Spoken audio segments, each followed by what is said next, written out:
School விட்டு இப்போ தான் வந்தோடனே ஒரு பார்சல் அரைவாச்சு.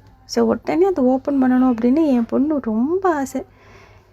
ஸோ பார்த்தா பனை ஓலையெல்லாம் அந்த காலத்துலலாம் பேக் பண்ணி கொடுப்பாங்க இல்லையா, அந்த மாதிரி சூப்பராக கொடுத்துருந்தாங்க. யாருன்னு பார்த்தீங்கன்னா உடன்குடி ஐயாஸ்லேருந்து பனங்கருப்பட்டி. ஸோ இது எப்படி இருக்குது, ஆக்சுவலாக என் பொண்ணுக்கு வந்து கருப்பட்டி அப்படின்னா ரொம்ப பிடிக்கும். இது எப்படி இருக்குது அப்படின்னு ஓப்பன் பண்ணணுன்னு அவளுக்கு ஒரே ஆர்வம். நான் வேறு சொல்லிட்டேன்னா கருப்பட்டின்னு. ஸோ ரொம்ப எக்ஸைட், அவளுக்கு பார்த்தோன்னே அப்படி ஒரு சந்தோஷம்.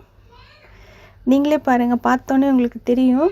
நல்லா குட்டி குட்டியாக குழந்தைங்களை அட்ராக்ட் பண்ணுற மாதிரி குட்டி குட்டி கருப்பட்டியாக இருக்குது. யூஸ்வலாக கருப்பட்டினா பெருசாக தானே இருக்கும்.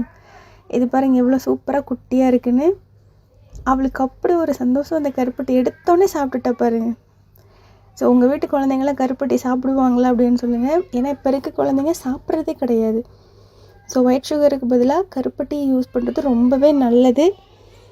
உங்களுக்கும் இந்த கருப்பட்டி வேணும் அப்படின்னா உடன்குடி ஐயாஸில் கருப்பட்டியாக இது குட்டி குட்டி கருப்பட்டி இருக்குது. ஸோ உங்ககிட்ட நிறைய பனை மரத்தில் கிடைக்கிற எல்லா பொருளுமே இருக்குது.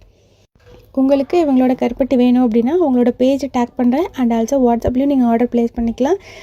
பனை ஓலையில் கொடுக்குறது அப்படிங்கிறது உண்மையிலே ரொம்ப பாராட்ட வேண்டிய விஷயம். ஸோ அந்த பாரம்பரிய மரபு மாறாமல் அப்படியே பனங்கருப்பட்டியை பனை ஓலையில் பேக் பண்ணி கொடுத்துட்ருக்காங்க. மறக்காமல் பேஜை செக் பண்ணுங்கள்.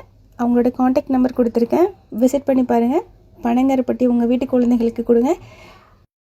பனங்கருப்பட்டியில் நிறைய ரெசிபி பண்ணலாம். யூஸ்வலாக நீங்கள் உங்கள் குழந்தைங்க கொடுக்குற பாலில் நீங்கள் கருப்பட்டி பால் கூட சேர்த்து கொடுக்கலாம். ரொம்பவே ஹெல்த்தி. அண்ட் ஆல்சோ இவங்களோட அந்த குட்டி கருப்பட்டி என்னை ரொம்ப இம்ப்ரெஸ் பண்ணிடுச்சு.